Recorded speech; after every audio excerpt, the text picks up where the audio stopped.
다들 안녕하세요. 프로토 91회차 토신 정보방 환급 인증합니다. 당첨금은 세후 금액인 거 알고 계시죠? 다들 아시겠지만 한 경기 취소되어 당첨금이 반토막 났지만 그래도 당첨 모두 축하드리며 오늘 경기도 분석 시작해보겠습니다. 금일 첫 번째 경기 나가사키 대 요코하마 F 분석 시작해 보겠습니다. 나가사키는 최근 야마가타에게 2-4로 패하면서 3위 자리를 지켰지만 상당히 충격적인 결과를 받아들였다. 현재 4경기 연속 승리를 거두지 못해 상위권 사수의 위기감이 감돌고 있다. 최근 수비에서의 불안감이 특히 두드러지는데 이는 팀의 집중력이 크게 떨어진 데 기인한다. 지난 경기에서도 패스 실수가 선제 실점으로 이어지면서 이 문제가 더욱 부각되었다. 특히 마리노스는 강한 압박으로 상대를 올가매는 데 능한 팀이다. 나가사키가 역습으로 대응하는 모습을 보이긴 하지만 이 과정에서 수비적으로 고전하는 장면이 자주 나오고 있다는 점이 문제다. 수비 라인의 핵심인 유타로, 오카노, 아라이의 결장이 더욱 상황을 악화시킬 수 있다. 마리노스는 어느새 순위를 6위까지 끌어올렸고 최근 가와사키를 3-1로 격파하며 상위권으로 도약할 준비를 하고 있다.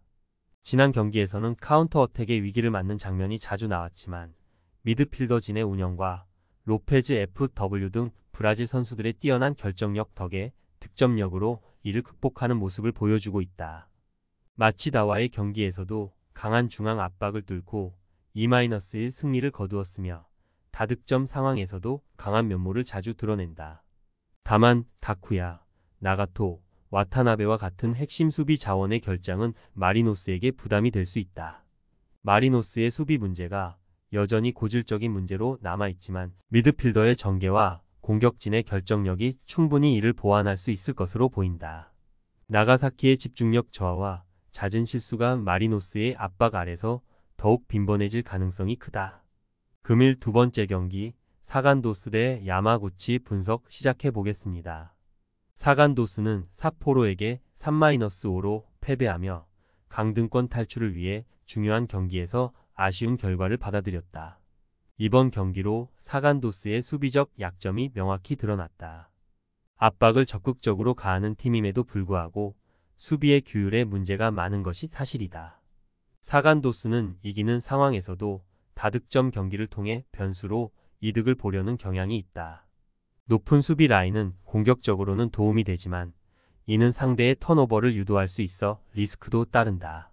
예를 들어 우라와와의 1-1 무승부 경기에서 사간도스는 기대 득점이 2골이 넘었으나 결과적으로 무승부에 그쳤다.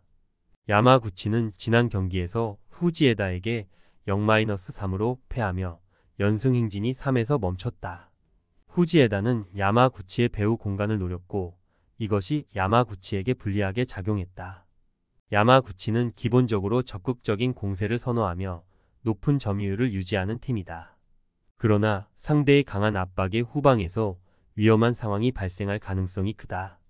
사간도스 또한 기동성이 좋은 팀이기 때문에 지난 경기에서 드러난 야마구치의 배후 공간 문제가 다시 부각될 수 있다.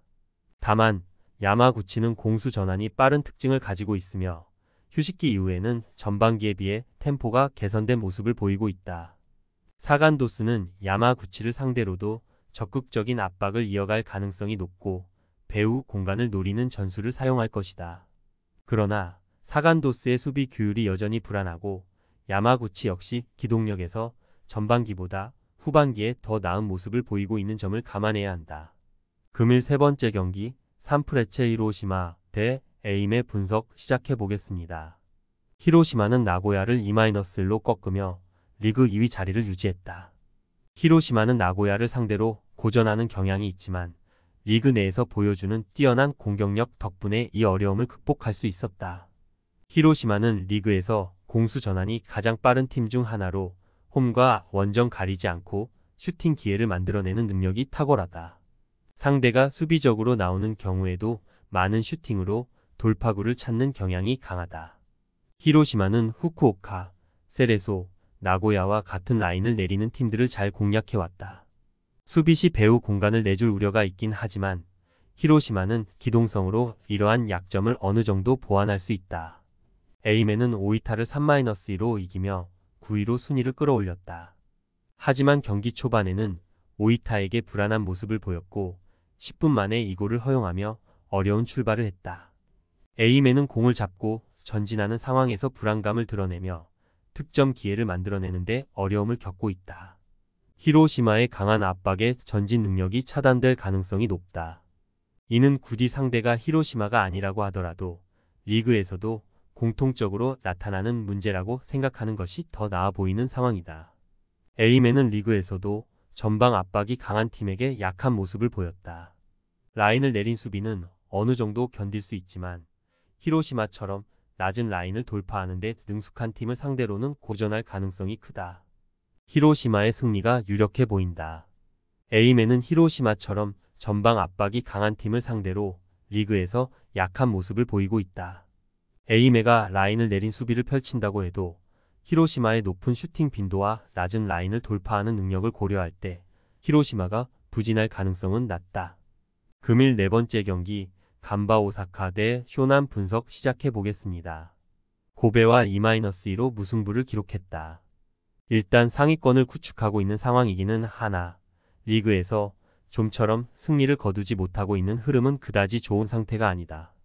물론 기본적인 흐름 자체는 상당히 수비적이라는 점을 감안할 필요 자체는 있다. 따라서 상당히 중앙에서의 압박에 강한 편이고 공을 끊어내고 공세로 빠르게 이어가는 카운터 양상에 특화되어 있는 팀. 일단 이상적인 승리 흐름은 한 골 차이 승부라고 보는 것이 합당할 것이다. 때문에 기동성의 흐름을 타는 쇼난 상대로는 전체적으로 강했던 편이다. 다만 쇼난 역시 최근에는 수비적인 흐름 자체가 좋은 편인데다 쇼난 역시 강한 압박으로 상대의 전개를 막아세우는 능력이 뛰어나다는 점은 득점력에서의 문제로 이어질 가능성이 있다. 가시와에게 1-2로 패하면서 좋았던 무패 행진이 끝나고 말았다. 17위로 하락하면서 아직까지는 강등에서 위험한 상태라고 보는 것이 합당할 것으로 보고 있는 상태에 전체적으로 쇼난이 호조였던 것은 수비의 덕. 쇼난 같이 매우 공격적으로 압박하는 팀은 수비적인 규율이 떨어지는 편인데 최근에는 압박으로 상대의 전개를 억제하는 것으로 재미를 보고 있는 상황. 상대가 공을 잡아도 전진하지 못하게 만드는데 역량이 좋은 편이다. 다만 득점력에서의 아쉬움은 가지고 있는 편. 지난 경기에서는 공을 잡은 상황에서도 가시와에게 결정적인 흐름을 만들어내지 못했다. 어쨌든 공세의 힘은 기동성과 역습에서 나오다 보니 보수적인 흐름을 추구하는 팀들에게는 전체적으로 약한 편이기도 하다. 일단 간바의 흐름이라는 것도 쇼난의 강한 압박에 상당히 고전할 수 있다고 본다. 다만 간바의 기초적인 흐름은 수비에 근간을 두는 편이기도 하고 쇼난도 공을 자신들이 잡은 상황에서 결정적인 상황을 만드는 것에는 아쉬움이 있을 것으로 본다. 서로 골을 넣지 못해서 답답한 흐름으로 이어지게 될 가능성이 높다. 금일 5번째 경기 고우 대 가시마 분석 시작해 보겠습니다. 시미즈에게 0-3으로 대패를 기록하고 말았다. 그동안 강한 압박으로 시미즈를 오히려 잘 상대한 편이었으나 퇴장자가 나온 것이 크게 작용했다고 할 수 있을 듯. 리그에서도 전체적으로 휴식기를 거친 이후에는 좋은 흐름이었다. 뎁스적으로 크게 문제를 드러내는 상황은 아니었다 보니 고우의 남은 엔트리의 체력이 갈리면서 부진한 흐름에서는 벗어난 상황으로 볼 수 있었을 것. 다만 전체적으로 페이스가 후반에는 하락하는 상황을 극복한 것은 아니었다. 때문에 상대의 드리블 돌파나 간격이 벌어지는 틈을 탄 빌드업에 타격을 입는 상황은 꽤 나오기도 하는 편. 우라와와 무승부를 기록하고 말았다. 일단 이 대진에서는 지난 경기 이전까지 5연속 무승부가 나오는 모습을 보이기도 하다 보니 무승부 자체가 특이한 일은 아니었다고 할 수 있었다. 기본적으로 후방에서의 빌드업을 최대화하는 성향을 보이게 된다. 따라서 상대가 강하게 압박하는 상황과 카운터 상황에서는 약점을 보이기도 하는 편. 지난 경기에서도 우라와의 후반 프레스에 고전한 것을 수비수들이 상당히 잘 커버한 것에 가까웠던 것이 사실. 물론 라인을 극단적으로 높게 잡는 성향은 아니다. 따라서 가시마가 공격적으로 전개를 하는 상황에서도 배후 공간이 아주 치명적으로 무너지는 상황은 적은 편. 일단 고우의 플레이가 강한 압박이고 이를 이용한 카운터의 가시마가 고생할 가능성을 배제하지는 않고 있다.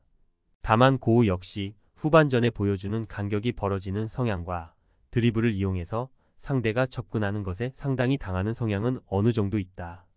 가시마도 극단적으로 배후 공간을 열어두는 성향과는 거리가 멀다. 금일 6번째 경기 교토상가 대 오이타 분석 시작해 보겠습니다. 세레소 오사카를 5-3으로 격파하고 1차적으로는 강등권에서 탈출하는 데 성공한 모습이었다. 전체적으로 공간이 많은 상황에서는 강한 모습을 보여주는 편이다. 특히 교토가 세레소뿐만 아니라 강호들을 상대로도 상당히 두각을 드러내는 편. 이는 교토가 상당히 압박 라인을 올려서 승부하는 상황에서는 상대팀이 주도하는 상황에서도 전개가 어렵기 때문이다. 다만 오이타를 상대로는 그동안 오히려 약했던 편에 가깝다. 이는 오이타가 교토의 압박을 무시하는 상황을 잘 만들기 때문이라고 할 수 있을 것이다. 오이타의 성향은 상당히 롱볼 지향적인 편이다. 전개 자체가 단순한 편이라고 할 수 있는데 오히려 강하게 압박하는 교토 상대로는 이것이 상대의 배후 공간을 노리는 것으로 이어지는 경우도 상당한 편이다. 실제로 리그에서도 강하게 공격성을 보여주는 구마모토 상대로 1-0으로 승리를 거두는 모습을 보여주기도 했다. 물론 단순한 전개 특성 때문에 다득점 상황을 잘 만드는 편이라고 하기는 어렵지만 나가사키나 요코하마 FC 등 강호들과의 매치에서도 실점을 커버하면서 답답한 흐름으로 이어가는 식의 운영은 상당히 많이 보여줬던 편. 교토가 상당히 압박 라인을 끌어올려서 승부를 거는 편인데 이 상황에서 오이타가 간결하게 롱볼로 이어가는 상황에서는 배후 공간을 내주는 것으로 이어지는 편. 물론 오이타의 전개 자체가 아주 단순하게 이어지는 성향이 짙은 편이기도 해서 오이타가 극도로 우세한 흐름이라고 보지는 않고 있다. 토신 최종 조합은 영상 아래 고정 댓글로 말 걸어주시면 토신 정보방에서 무료로 공유해드립니다. 제발 손해보면서 토토하지 말고 다같이 웃으면서 즐겁게 베팅합시다. 함께 하실 분들은 부담 갖지 마시고 편하게 말 걸어주세요.